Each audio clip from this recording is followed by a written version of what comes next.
Maybe it's a classic or maybe a flop. Has Katie seen it? She probably has not. She'll sit down and watch it if it's good or it's bad.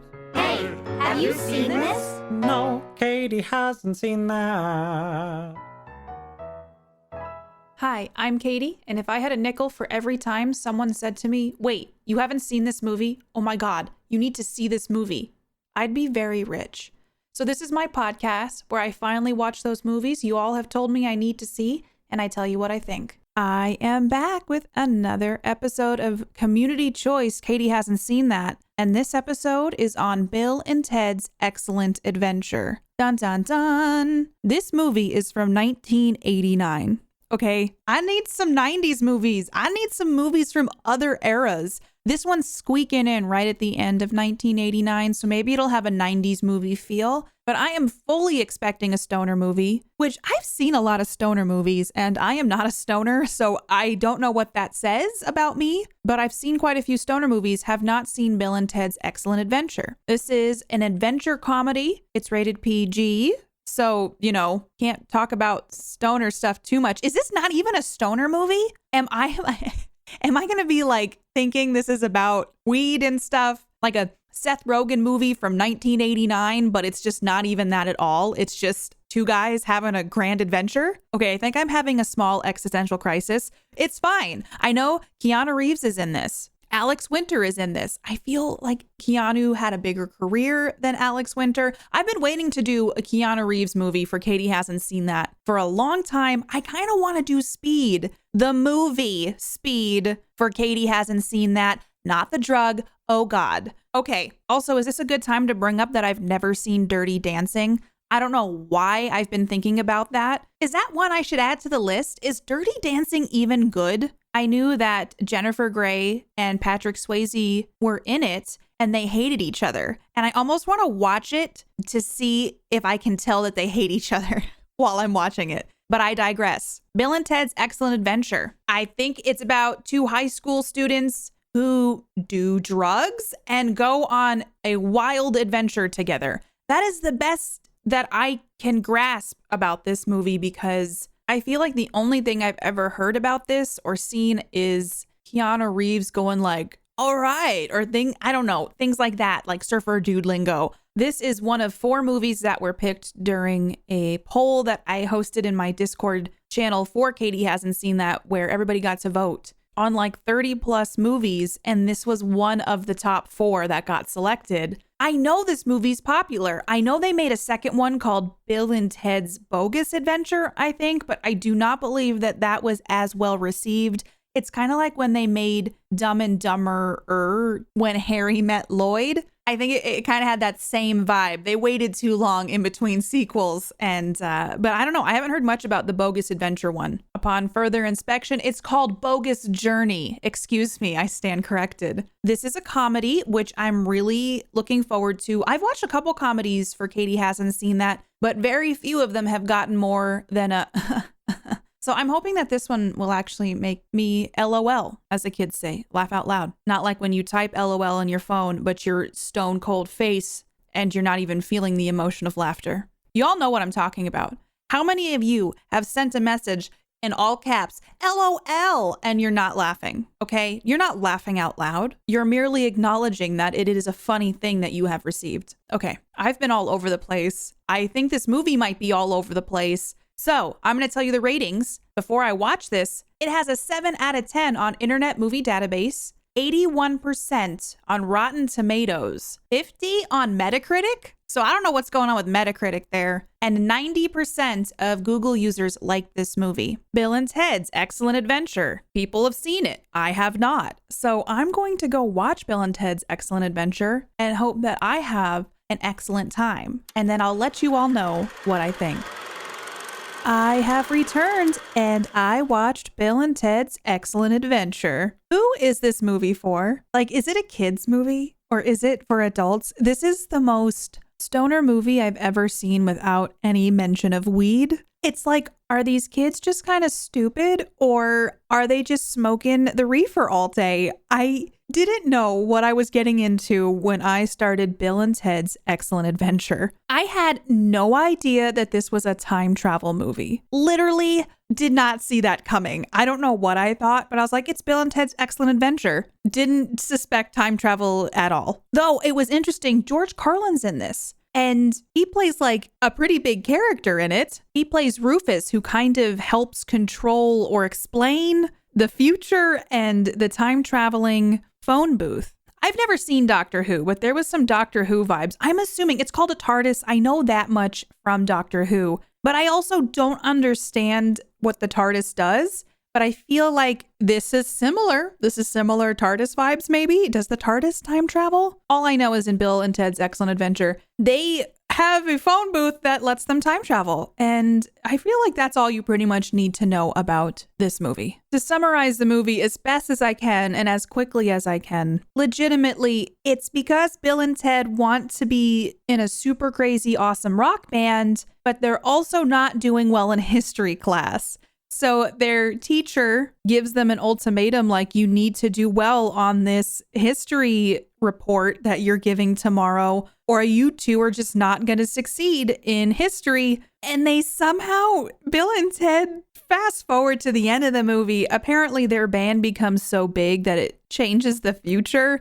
And so someone from the future comes back, aka Rufus, in his phone booth and was like, you have to do well on this history report or your music will never change the world. And so they essentially traveled through time and pick up historical figures to have in their history report. Otherwise, Ted might be sent to military school and Bill would be without Ted. And so throughout this movie, it's them picking up these historical figures. And then at the end, they have a fantastic report that is almost like a rock concert. I don't know how they had the time to set that up, but they did that. And they passed their history exam and essentially saved the future that worships Bill and Ted. All right, I don't even know where to start with this movie. They are legitimately playing Bill and Ted just like super stoner burnout kids, I think. However, I think that that's a misconception, and I will explain more about that later. But they both talk like, hey man, like, should we go do this or whatever? And it's pretty much that the whole time. So if you are buckling down to watch Bill and Ted's, just expect that. There is one point in the movie where Ted exclaims, no way! And that has somehow become something that's been said over and over in my household, and I feel like it's here to stay. So if you've seen Wayne's World or know of the skit Wayne's World from Saturday Night Live, I started this movie and I was like, is this just a full-on ripoff of Wayne's World? Like those two characters from Wayne's World, Wayne and Garth, are very similar to Bill and Ted. Wayne's World came out in 1992. However, the skit for Wayne's World first appeared in 1989. But here's the thing. I did some digging because I had to know. The first Wayne's World skit premiered on SNL on February 18th, 1989. Guess the initial release date of Bill and Ted's Excellent Adventure. If you guessed February 17th, 1989, you have won a prize of knowing this information, but also it's a coincidence. No, did the trailers for Bill and Ted permeate existence? And then Mike Myers and Dana Carvey were like, ding, ding, ding, let's get in on this. I don't know. I need to know, what do you all think of the whole Wayne's World versus Bill and Ted's thing? I feel like it's more than a coincidence. I've also heard that there's this phenomenon in Hollywood when someone's like shopping around a script, the scuttlebutt gets out. Hence why Pixar made A Bug's Life and then DreamWorks made Ants. Just saying, there's usually sometimes two movies that come out at the same time that you're like, that's the same concept. What the f-? And maybe this was one of those instances. It just seems awful suspicious to me. And when I started Bill and Ted, I was like, this is just like Wayne's World, but with time travel. So the movie starts off, Ted's dad finds out Ted's not doing well in history class. So Ted's dad is like, I'm going to send you to military school. Can we just, the trope of sending your child to military school, how common is that? Like, was Ted a bad enough kid that he needed to be sent to military school? I'm just wondering why in so many movies, parents are like, that's it. I've had it up to here, to military school with you. It just seems a little bit excessive. and it seems like an unrealistic trope. Spoiler, Ted did not go to military school, but I called it before the dad even said it. I'm like, he's going to get sent to military school, isn't he? And he was going to be if he did not pass his history test. There is a lot writing on this history test, okay? There's also just something that is pop culturally. It's not even pop culture. It's a snack food thing. In this movie, Bill is eating the brand of chips called kettle cooked chips. And I didn't know kettle cooked chips existed in 1989. I literally had a moment of like, wait a second. Like, you see the branding of kettle cooked chips. I thought that was like a new thing. I thought that was something that came out in the 2000s. So I was watching this movie and I was like, what? Wait, kettle cooked chips were around in 1989, and my brain kind of exploded. Did any of you know that kettle cooked chips existed in 1989 and seemed like they must have been a popular snack food if it was in the movie? Also, was it product placement? This is opening up a whole can of worms. Moving on. I started writing things down, okay, about this movie. Because Bill and Ted are supposed to be these dummies, right? Yet they're using words like egregious, afoot, unprecedented, and oddity. These are some of the most well-spoken, unintelligent people I have ever heard. I don't think Bill and Ted are as dumb as they are meant to be in this movie. And maybe that was done on purpose. I think Bill and Ted are actually incredibly smart. Also, using their phone book time machine to get people from history and to bring them to their report is a genius idea. Also, I mean, I don't even want to talk about the repercussions on history that might have. Like, Napoleon is one of the historical figures they bring back. Napoleon was also awful in this, and I love the way that they did the whole Napoleon storyline. But like, all these historical figures are learning things from our time and then taking it back to their time. And wouldn't it alter the whole course of history? Like a butterfly's wings right here in our backyard can cause a tsunami on the other side of the world. I've always heard you don't mess with that in time travel, and that's just a plot hole I'm gonna have to let go of. I also need to point out that Bill's dad is super creepy in this, and that's all I'll say about it. He's just kind of creepy. He's got a young wife who apparently Ted asked to the prom before she graduated. I just don't know. It's just the way that, and then, oh God, Bill's dad was gonna get it on with his wife in his son's bedroom, and he kicked his son and his friend out to do that. I don't know. Thoughts on Bill's dad, everybody? I feel like Bill's dad kind of gave me the heebie-jeebies. There's this thing that they did throughout the movie. Bill and Ted would air guitar, and like an actual guitar sound would play. Like a that was my air guitar sound. I mean, it sounded like I was playing a guitar, I know. I didn't like that though. I kind of was a little bit annoyed every time they did it. The sound effects that they would pop in, it just made it more cartoony than I would have preferred. And granted, I do feel like if it was just them doing the air guitar without that sound effect, it would be what some might call even more lame. But I didn't love that. I don't like when movies pop in sound effects that like boy, yoy, yoy, yoing and things like that, that just, I think, take away from things as a whole. It makes me take it a little bit less seriously, but I may be misremembering this, but I loved the movie George of the Jungle as a kid, and I think they added a lot of sound effects into that movie, so maybe I shouldn't be one to judge. They go back in time, they get Napoleon, they get Abraham Lincoln, they get Genghis Khan, they get a bunch of people from history, but they also go back into the Western times of the US and get Billy the Kid. And I'd just like to point out that they go to a saloon back then, and the bartender, they go up to the bar and they're like, we'd like a beer, please. And the bartender just gives them like 40s to drink. And I'm like, I don't know. That just was something I made a note on, and I don't know why it's important to me, but I just thought that was interesting. This movie felt incredibly 80s to me. It was kind of cartoony. It kind of had Magic School Bus vibes when they're time traveling and they're in the phone booth. The phone booth at one point malfunctions because, I mean, they've been going through time and they've been dealing with a lot of things throughout said time, and the antenna that I think helps keep the phone booth going gets damaged, and they're just kind of going through wormholes. And it just reminded me of The Magic School Bus, which is a show, a cartoon I grew up with, which is about a cartoon teacher named Mrs. Frizzle, and she would take the kids on field trips to like inside the body. Like, we're gonna learn about the heart today, kids. And then she'd like put them in the magic school bus and shrink down and go through someone's nose. And then they'd learn about someone's lungs or heart. It just felt like they were on a magic school bus, but it was a phone booth and they were learning things. It was like a stoner's magic school bus with at times a little too much, whoa, no way Dude, one of the things I actually really loved about this movie, they went back to these different time periods and different places in history. They go get Socrates, which they call him like Socrates, which I actually really enjoyed.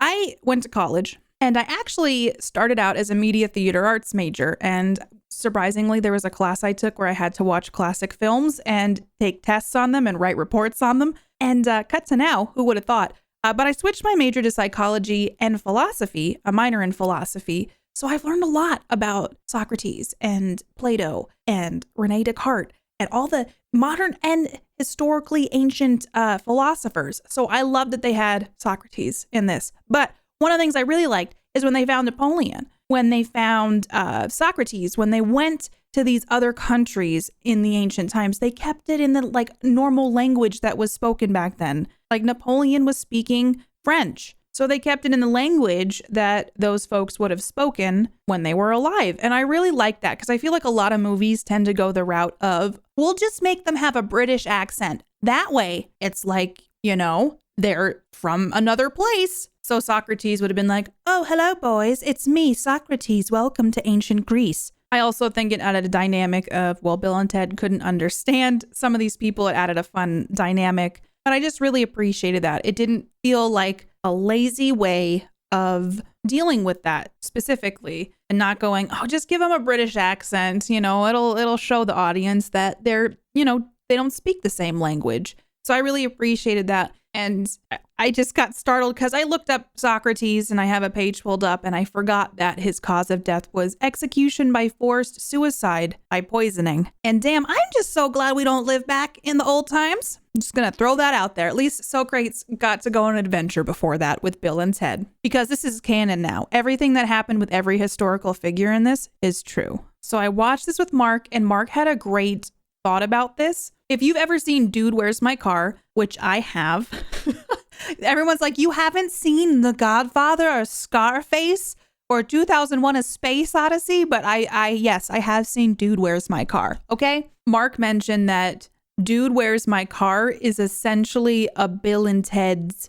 for our generation, which I don't know what that says about our generation, but I can get behind that. I have to say, there didn't feel like there was a lot to talk about with this movie. There was a part where they're fixing the antenna and they're all chewing bubblegum and they're making a bubblegum ball. And I actually screamed when this part happened because Keanu Reeves put his mouth on the gum ball before handing it to Bill. And I'm a germaphobe.